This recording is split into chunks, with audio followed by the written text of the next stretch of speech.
আগে আপনারা এই ভিডিওটা দেখুন। কোনো রাজনৈতিক দলের প্রচার করব না আর। প্লিজ আমি হাত জড়ো করে অনুরোধ করছি তোমাদের কাছে।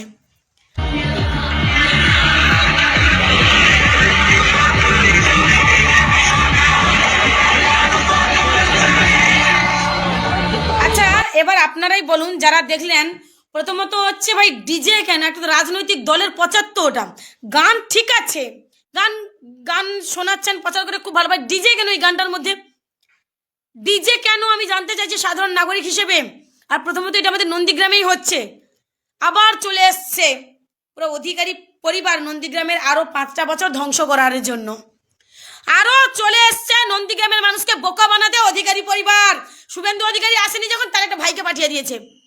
ভাই আমি বুঝতে পারি না আমার নন্দীগ্রামের মানুষকে এতটাই বোকা, ফুল ছুটছে দাঁড়িয়ে দাঁড়িয়ে। আরে কত গলা ফাটাবার তোমাদের জন্য যে নন্দীগ্রামে পরিবর্তন দরকার বলেছি অনেকবার আমি, যে নন্দীগ্রামের উন্নয়ন শুভেন্দু অধিকারী করেনি, ওই অধিকারী পরিবার করেনি। এই নন্দীগ্রামকে সামনে রেখে শুভেন্দু অধিকারী জীবনে অনেক কিছু করে নিয়েছে, ওদের পরিবারের পরিবর্তন হয়েছে, নন্দীগ্রামের পরিবর্তন হয়নি, অনেকবার আমি বলেছি। আসলে কি জানেন, আজ নন্দীগ্রামে যে এই অবস্থা তার জন্য শুভেন্দু অধিকারী কতটা দায় জানি না, সব থেকে বেশি দায়ী হচ্ছে যারা আজকে এইখানে দাঁড়িয়ে নন্দীগ্রামের মানুষগুলো ফুল ছুঁড়ছে। ওরাই বারবার শুভেন্দু অধিকারীকে সাহায্য করছে নন্দীগ্রামের মাটিটাকে শেষ করে দেওয়ার জন্য। এরা না নিজেদের ভালো, নিজেদের ভালো চায়, আর নন্দীগ্রামের মাটির ভালো চায় না। এরা চায় যে শুভেন্দু অধিকারী হয় একটা শাড়ি দিয়ে যাবে, না হলে আমার ছেলে পুলেকে বই খাতা কিনে দিয়ে যাবে, কিংবা আমাকে 1 মাসের আমার বাড়িতে খাবারটা দিয়ে যাবে, ব্যাস এইটুকুই এনাফ। আর কিচ্ছু চায় না এরা। আরে শুভেন্দু অধিকারী যেটা তোমাদেরকে দেয়, যারা আজকে নন্দীগ্রামে দাঁড়িয়ে ফুল ছুটছো তাদেরকে বলছি, শুভেন্দু অধিকারীর কাছ থেকে যেটুকু পাও না, মমতা বন্দ্যোপাধ্যায় তার দ্বিগুণ তোমাদেরকে দেয়। প্রত্যেক মাসে মমতা বন্দ্যোপাধ্যায় তোমার বাড়িতে যেটা দেয়, শুভেন্দু অধিকারী যা দেয় না ওরকম দ্বিগুণ জিনিস হবে। আরে নন্দীগ্রামের পরিবর্তন করে অষ্টমীকে চিৎকার করছে না নন্দীগ্রামের জন্য, নন্দীগ্রামের ব্রিজ, নন্দীগ্রামের রেল লাইনের জন্য। আজকে আমরা কোথাও গেলে বাড়ি ফিরতে পারি না রাত 9টার সময়। আজ যদি আমরা কোথাও যাই বাড়ি ফিরতে পারি না, রাত 9টা বেজে গেলে বাড়ি আসতে পারি না, রাত 9টা ছাড়ুন 8টা বাজলে আমরা বাড়ি ফিরতে পারি না। আবার চিৎকার করে বলছি, রাত 8টা বাজলে আমরা নন্দীগ্রাম ফিরতে পারি না। আমার মতো হাজারটা নন্দীগ্রামের মানুষ বিপদে পড়ে, বাইরে কোথাও, বিশেষ করে কলকাতায় যাক বা নন্দীগ্রাম ছেড়ে অন্য কোথাও গেলে রাত 7:30 8টা বাজলে তারা ফিরতেই পারে না। আজ যদি একটা নন্দীগ্রামে ব্রিজ হতো, আজ যদি রেল লাইন হতো, তাহলে আমরা নিঃসন্দেহে বাড়ি ফিরতে পারতাম যেখানে থাকি না কেন। আর কত নন্দীগ্রামকে পেছনে ফেলবেন শুভেন্দু অধিকারী? বন্ধ করুন আপনার নোংরামি নন্দীগ্রামকে নিয়ে, বন্ধ করুন আপনার পরিবার আমি নন্দীগ্রামকে সামনে রেখে। আর নিজেদের পেটের ভাত জোগাড় করবেন না, এবার তো নন্দীগ্রামের জন্য কিছু করুন। আমি হাত জড়ো করে নন্দীগ্রামবাসীকে বলছি, পরিবর্তন আনো নন্দীগ্রামে, পরিবর্তন আনো। এটা কতবার বলবো আমি, যে শুভেন্দু অধিকারী, শুভেন্দু অধিকারী, শুভেন্দু অধিকারী সেই ব্যক্তি যে নন্দীগ্রামের সর্বনাশ করেছে। প্লিজ আমি হাত জড়ো করে অনুরোধ করছি তোমাদের কাছে, তোমার ওই একটা ভোট কিন্তু নন্দীগ্রামের ব্রিজ এবং নন্দীগ্রামের হাসপাতালে কিন্তু অনেকটা উপকারী, যদি তোমরা তৃণমূল কংগ্রেসকে ফিরিয়ে নিয়ে আসো। আমি এই ভিডিওতে বলছি, যদি তোমরা তৃণমূলকে জিতে নিয়ে আসো, যদি এখানে ওই দুটো না হয়, আমি পরের বারে কোনো রাজনৈতিক দলের প্রচার করবো না আর। আসুন ভিডিওটা একবার পজ করে দেখি। তো শুনলেন এতক্ষণ যা বললো, এবার কমেন্টগুলো আসি আমরা। আমি একটা কথা বলি, ধর্ণা মঞ্চে ধর্ণাই হবে, সেখানে নাচ গান কেন হচ্ছে? একজন লিখেছে গলায় তুলসী মালা নিয়ে তেমনিপনা হারাম, কেমন ভয় ভয় লাগছে তাই না, এবার তোদের যাওয়ার পালা। একজন লিখেছে সম্মান দিতে শিখুন আগে। একজন লিখেছে একদম দিদি আর নয়। তারপরে একজন লিখেছে রাজ্যে পরিবর্তন হলে নন্দীগ্রামের এলাকারও পরিবর্তন হয়ে যাবে। ও তাই দিদি ভাই। একজন শুভেন্দুর মায়ের বিয়ের জন্য ডিজে বাজতেছে। একজন লিখেছে বুঝে গেছে এবারে আরো 5 বছর থাকবে এখানে বিজেপি, মানুষ ভুইয়া সবঙ্গে ডিজে বাজাবে। তো নন্দীগ্রামে শুভেন্দুদা ডিজে বাজাচ্ছে, কি অসুবিধা আছে? একজন কাদের অবদানে তৃণমূল সরকার ক্ষমতায় এসেছে জানা আছে?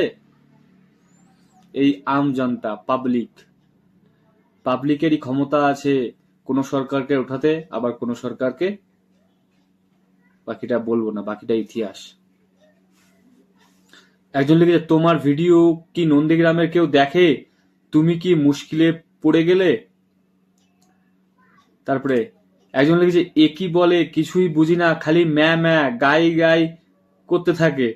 তবে এটুকু বুঝলাম, আজ পিসি বেশি টাকা দিচ্ছে বলে তৃণমূলের পেছন চাটছে।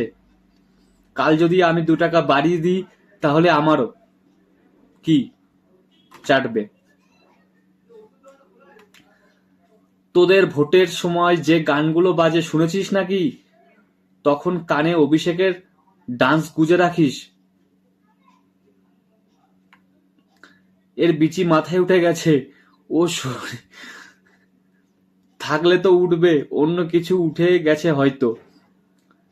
মুখের ভাষা কি? একজন লিখে, তোর অবস্থা দেখে মনে হচ্ছে এখন তোর চরচর করছে, আর মে মাসের পর ফাটবে। জয় জয় শ্রীরাম, জয় জয় শ্রীরাম। শুভেন্দু যতদিন তৃণমূলে ছিল ততদিন এই গলা ফাটানোর আওয়াজ পাওয়া যায়নি কেন ম্যাডাম? জানতে চায়, জবাব দিতে হবে বাংলার জনগণের কাছে। বাংলার জনগণ জবাব চায়। তোমাকে জবাব দিতে হবে ম্যাডাম। একজন লিখে, তোর বাপের বিয়ে শালি শুনের কাছির মাল। আবারে তোর ঘরের সামনে বাজবে ডিজে। এবারে তোর ঘরের সামনে বাজবে ডিজে। আচ্ছা, তুই কোন হরিদাস, তোর কথা শুনতে হবে? হ্যাঁ, জ্বলছে কেন ভাই? তৃণমূলের ডিজে বাজি আমাদের বাড়ির সামনে এসে গান বাজাচ্ছে, আমাদের অসুবিধা হচ্ছে না, আমাদের জ্বলছে না তো তাহলে তো জ্বলছে কেন ভাই? আগে তোদের তৃণমূলের ডিজে বাজানো বন্ধ কর, তারপরে অন্যান্য দলের কথা বলবি। বাজা আর একবার ডিজে, যত বাজাবি টিট ফর ট্যাট। কথায় আছে না, যেমন কর্ম তেমন ফল। তোমরা করলে ভয় আর আমরা করলে অসুবিধা। বলছি, 21শে জুলাই শহীদ দিবসে দেবের পাগলু ড্যান্স কি এর সাথেও ভালো ছিল?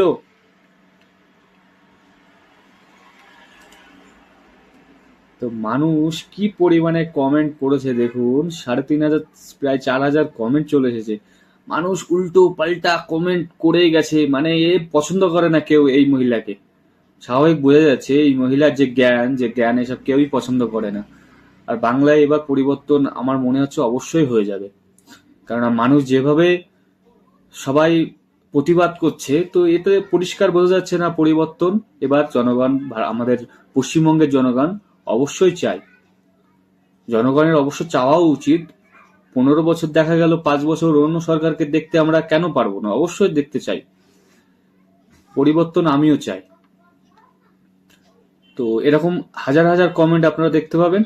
তো এরকম ভিডিও পেতে চ্যানেলটিকে অবশ্যই সাবস্ক্রাইব করুন, পাশে থাকা বেল নোটিফিকেশনটা অলে রেখে দিন। তো আমি যখনই এরকম ভিডিও আপলোড করব আপনি সবার আগে পেয়ে যাবেন আমার ভিডিও দেখার সুযোগ। তো আপনি ভালো থাকবেন, সুস্থ থাকবেন। আবার দেখা করছি অন্য একটি ভিডিওতে।